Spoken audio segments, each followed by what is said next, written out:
Hello students, मैं हूँ CA Shruti Goyal and welcome to Garun professional academy. We are doing chapter 10 companies account of CA foundation accounts.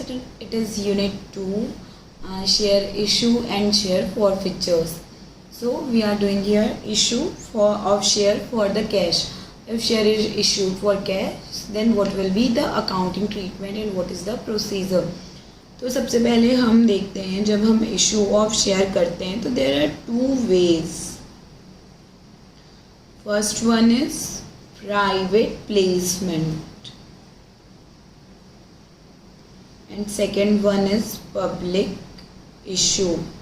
Generally this is done by private company and this is by public company. क्योंकि private company के members 200 से ज़्यादा exceed नहीं करते, तो generally क्या होता है, जो लोग बिजनेस शुरू करते होते, जो लोग फॉर्म करते होते company, they are only members या फिर उनके फैमिली, तो they don't need to invite to the public. उन्हें एडवर्टीजमेंट नहीं देना होता, कोई भी प्रॉपर एप्लीकेशन नहीं मंगाने होते. So they just do private placement, like allot कर देते हैं shares whoever wanted to purchase. They don't need to give separate advertisement. और इसके लिए जनरल एंट्रीज में कोई भी तामझाम नहीं होता. Just like we do cash account debit to capital, उसकी बजाय कैश या bank debit to share capital. जबकि हमें जो शेयर इशू की अकाउंटिंग सीखनी है, that will be applicable in public company या पब्लिक इशू के केस में. इस वक्त में क्या होता है, इनवाइट करते हैं पब्लिक को एप्लीकेशन करने के लिए, शेयर्स परचेज करने के लिए, अप्लाई करने के लिए. Company invite to the public through an advertisement, और वो एडवर्टीजमेंट के लिए जो पेपर इशू करते हैं वो क्या कहलाता है, prospectus. Prospectus give entire details required regarding the shares which company want to issue. कि उसके क्या प्राइस होगा, क्या रीज़न है, कहाँ मनी इन्वेस्ट की जाएगी, and all the things regarding the issue of share. और उसके बेसिस पे after knowing all this information given in the prospectus, public apply करती है टू परचेज द शेयर. और उसके बाद एप्लीकेशन, अलॉटमेंट एंड कॉल्स होते हैं. तो this is the entire process applicable for public issue, and उसकी अकाउंटिंग की we will learn in this chapter. To issue shares, private companies depend upon private placement of the share. Public companies issue a prospectus and invite general public to subscribe for the share. यहाँ पे हम लोग उसका accounting treatment सीखेंगे. इससे पहले equity, एक बात और जान लीजिए, इक्विटी शेयर के लिए एंड प्रेफरेंस शेयर के लिए जो इशू का अकाउंटिंग ट्रीटमेंट है, दैट इज सेम, बस नाम बदल जाता है. जैसे राम और श्याम जिससे भी परचेज कर रहे हैं उसका नाम आएगा. इन द सेम मैनर अगर इक्विटी शेयर कैपिटल इशू कर रहे हैं तो that will be written equity share capital, and अगर प्रेफरेंस शेयर कैपिटल इशू कर रहे हैं तो शेयर कैपिटल वाली प्लेस पे preference share capital write down करेंगे. That is the difference. उसके अलावा entire procedure and accounting treatment will be same either for equity and for preference share. A public company issues a prospectus inviting the, ये एक advertisement paper होता है जिसमें सारी details होती है. That is called prospectus. Inviting general public to subscribe for its shares. On the basis of prospectus, application are deposited in a scheduled bank. जो application money आती है सबसे पहले वो बैंक में अलॉट, क्योंकि ये नहीं ज़रूरी है ना कि एक साथ ही पूरे शेयर्स के लिए एप्लीकेशन आ जाए. शुरू में 2000 शेयर के लिए, देन 3000 शेयर के लिए, 4000, 5000, इस तरीके से बढ़ते जाता है. एक साथ पूरे एप्लीकेशंस नहीं आते, तो तब तक पता भी नहीं है कि शेयर अलॉट कर पाएंगे या नहीं, मिनिमम एप्लीकेशन वाली कंडीशंस फुलफिल हो पाएंगी या नहीं. तो as and when application come, वो पूरी मनी जाती है एक बैंक अकाउंट में. And when the application process closes, जब कंपनी अब एप्लीकेशन नहीं एक्सेप्ट करती, और देन ये बैंक अकाउंट में क्या मनी आई है and for how much shares application has been received, और अलॉट करना है या नहीं. आफ्टर अलॉटिंग द शेयर्स फिर the company can withdraw this money. As per SEBI guidelines 90% तक के लिए जो भी हमने इशू किया उसके 90% के लिए एप्लीकेशन आना चाहिए. Otherwise the company can not issue the share. Suppose company has invited application for issue of 1 लाख शेयर्स, तो cut off will be 90,000 shares. अगर 90,000 से कम के लिए एप्लीकेशन आए तो company can not issue the share and company को एप्लीकेशन मनी रिफंड करनी पड़ेगी 90,000 या उससे ऊपर के लिए हमेशा एप्लीकेशन रिसीव होने चाहिए, मतलब 90% और मोर शुड बी एप्लीकेशन जितनी कंपनी इनवाइट कर रही है उससे, otherwise company can not issue the shares and company have to refund entire money. Application money are deposited in a scheduled bank by the interested parties along with the amount payable at the time of application in cash. जो भी application money होती है वो एक bank account में deposit होती है और वो उसी में रहती है. देखिए, as per companies act section 39 of the companies act, application money must be at least 5% of the nominal value of share. Suppose कि nominal value of share issue, nominal value या face value of the share है ₹100, तो as per companies act क्या है, at least ₹5 application money में मंगानी पड़ेगी. At least क्यों है? बिकॉज ये 90% मिनिमम सब्सक्राइब होनी चाहिए और ये बढ़ाने के लिए, ये इंक्रीज करने के लिए company will reduce the application money. Suppose 0 कर दिया, 0.1 रुपीज़ कर दिया, तो more people will give application for buying the shares. और जैसे ये ज़्यादा होगा, when this amount will increase, application money का अमाउंट इंक्रीज होगा, कम number of people will subscribe, will give application for subscription of shares. So एक minimum amount fix हुआ है and as per companies act it is ₹5, but as per SEBI guidelines जब आपको stock exchange में या share market में registered करना होता है, शेयर मार्केट के थ्रू आप इशू करते हैं, तो लिस्टेड कंपनीज के लिए, जो कंपनी शेयर मार्केट में लिस्टेड है उनके लिए 25%. सेबी कहती है मिनिमम 25% एप्लीकेशन मनी में आपको मंगाना है. मतलब ₹100 अगर इशू प्राइस है तो 100 रुपये अगर नॉमिनल वैल्यू है, issue price can be greater. If ₹100 is nominal value, you have to set application money at ₹25 or more, but not less than that. After closing date of issue, company एक date fix करती है कि till this date application money जितने भी receive होंगे उसके बाद we will close, उसके बाद we will not accept the application. So this is closing date. The company decide about allotment of share in consultation with SEBI and stock exchange concern, जहाँ पे company listed होती है. And according to the Companies Act 2013, a company cannot proceed to allot the share unless minimum subscription is received by the company, and this is 90%. और वो किन बातों पे depend करता है? It depends on preliminary expense of the company, commission payable on issue of share, cost of fixed asset purchase, मतलब जो भी कंपनीज की वर्किंग कैपिटल और एनी अदर रिक्वायरमेंट कंपनीज की रिक्वायरमेंट है उसके अनुसार company fix the minimum subscription या मिनिमम एप्लीकेशन मनी कितनी आनी चाहिए, but it can not be less than 90% as per SEBI guidelines. And all application money received shall be refunded. जो भी अगर 90% से कम एप्लीकेशन आया तो पूरी मनी रिफंड करनी पड़ेगी, but not later than 15 days of the closure of issue. In case of non-underwriting, underwriting क्या होता है? What is underwriting? You have to understand. Underwriting. Now, company is required to sell the shares to public. Company directly public को नहीं जानती and public don't know to the company. तो बीच में जो brokers होते हैं that promise कि I will make sure कि public को आपका share receive हो and public can reach to the shares, and even if public do not purchase, we will purchase your shares and we will get a commission of 2%, 5%, any amount of commission for this work.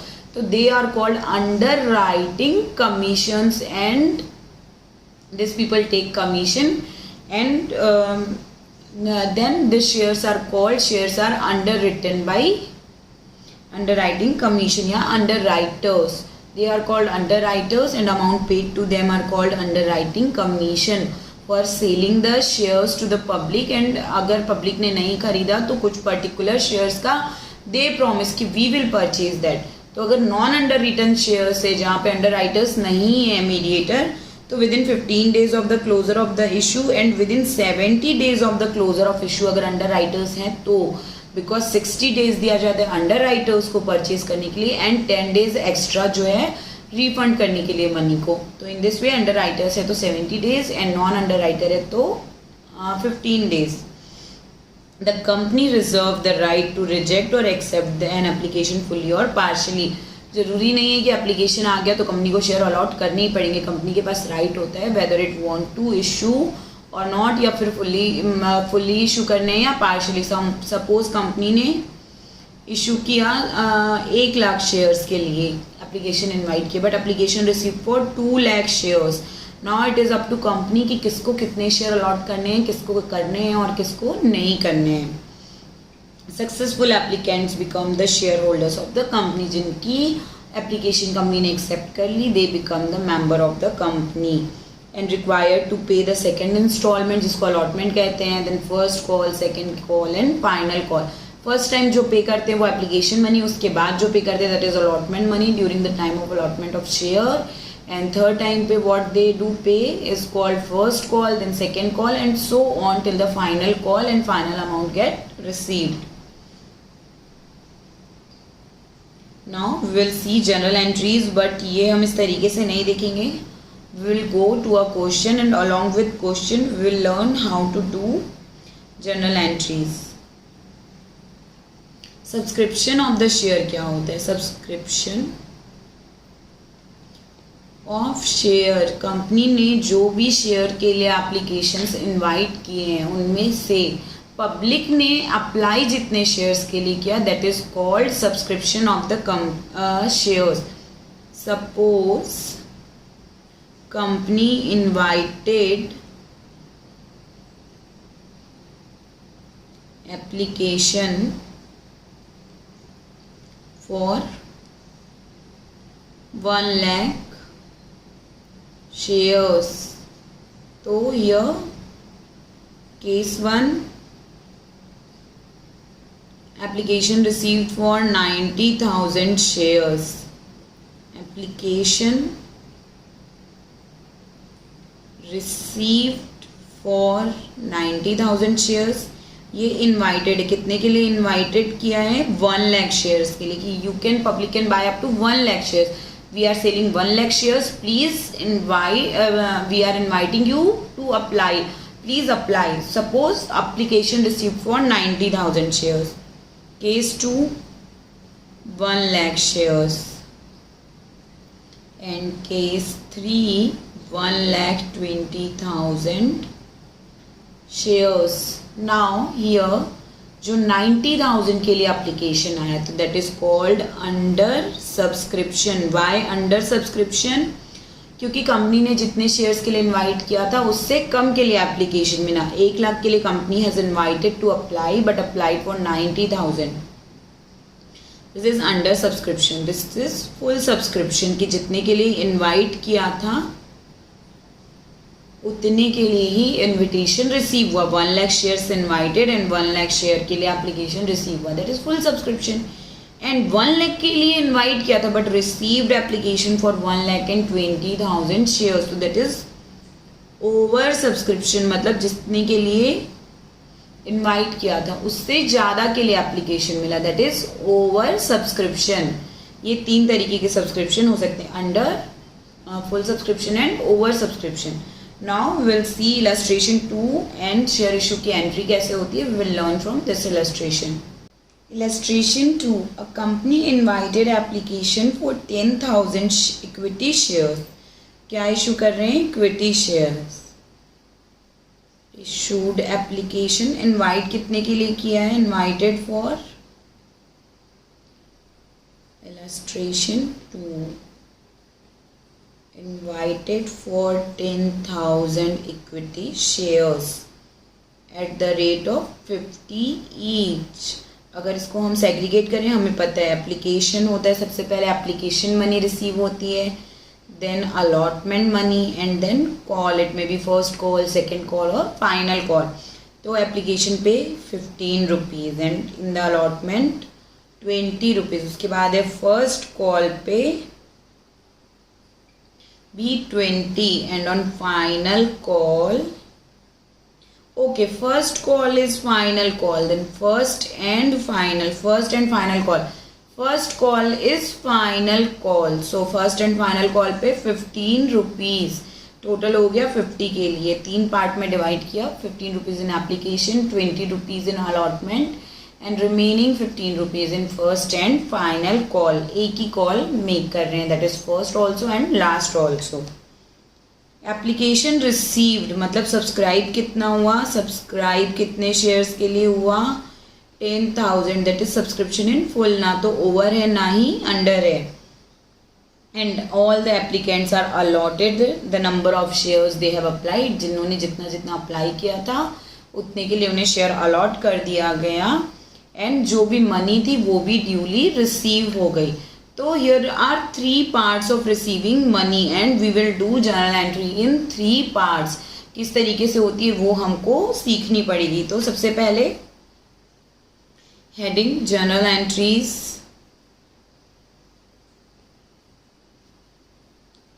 In the books of XYZ limited, क्योंकि company का नाम नहीं दिया, वैसे नहीं लिखेंगे।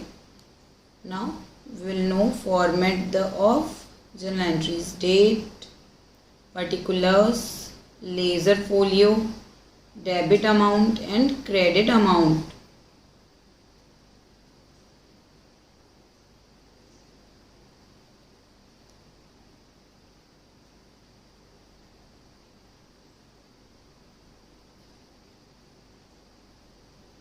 So here we go. First entry, जब हम एप्लीकेशन मनी रिसीव करते हैं तब तक शेयर कैपिटल क्रिएट नहीं हुई होती है। सो सबसे पहले when we receive application money, तो एप्लीकेशन मनी कितनी होगी, we will calculate here only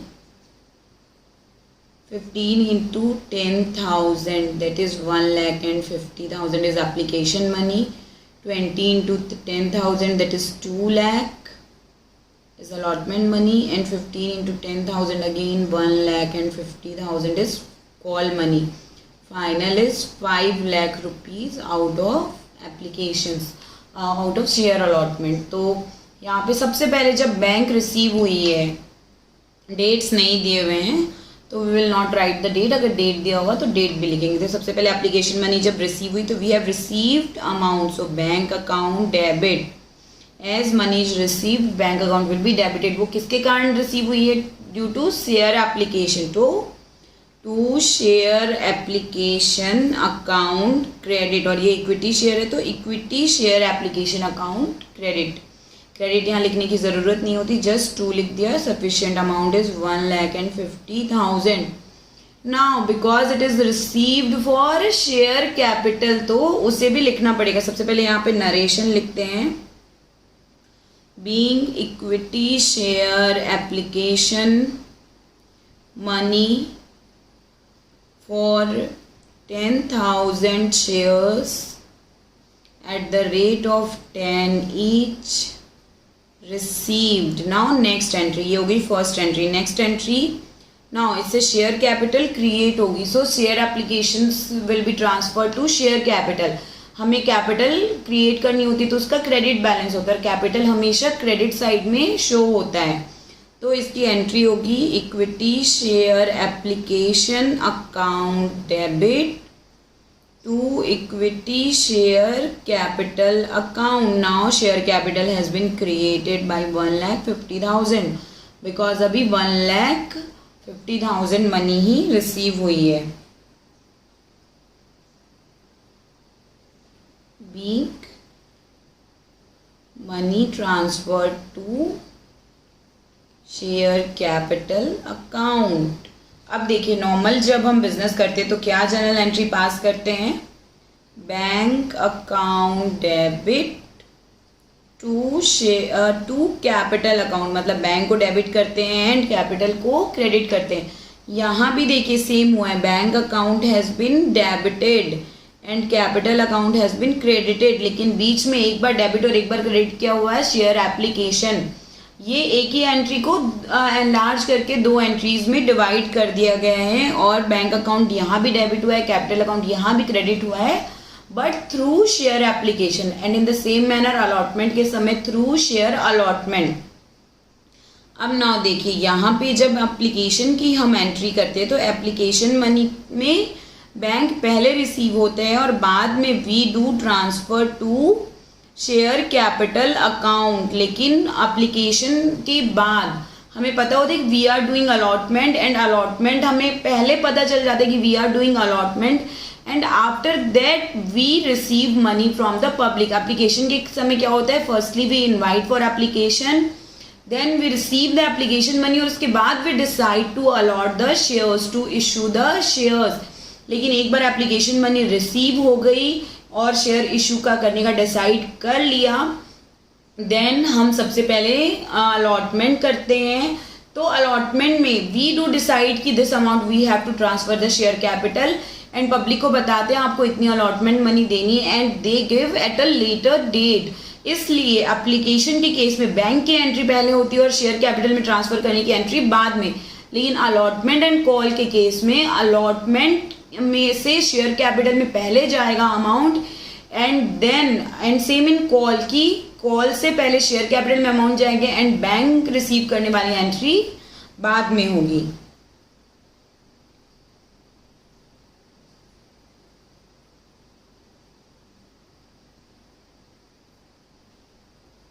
now third number, allotment की एंट्री। अलॉटमेंट का अमाउंट क्या है, 20 into 10,000 that is 2 lakh.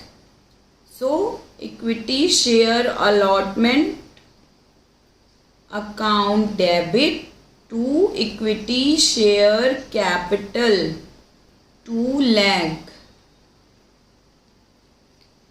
being amount due on share allotment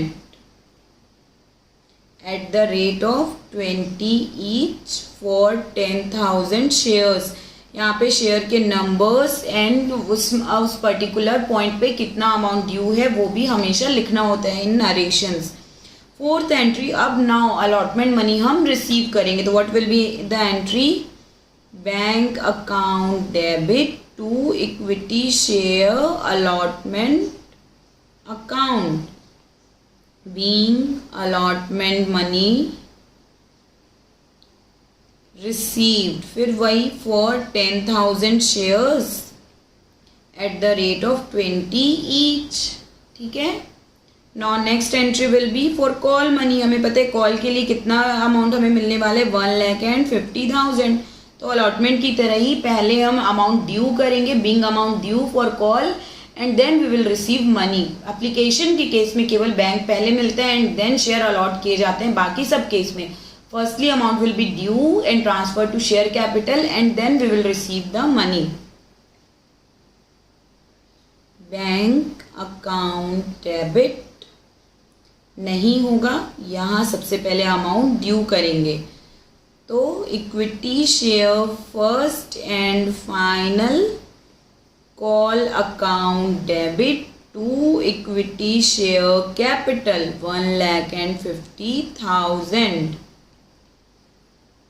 here 2 lakh because entire money has been received, being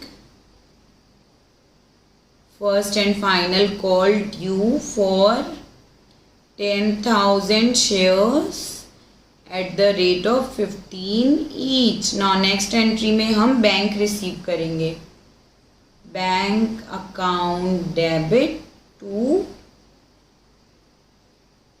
equity share first and final call account 1,50,000। what will be the narration, being money due on first and final call received। अब देखिए share capital में कितना amount transfer हुआ, application से 1,50,000, allotment से 2 lakh, and final first and final call से 1,50,000।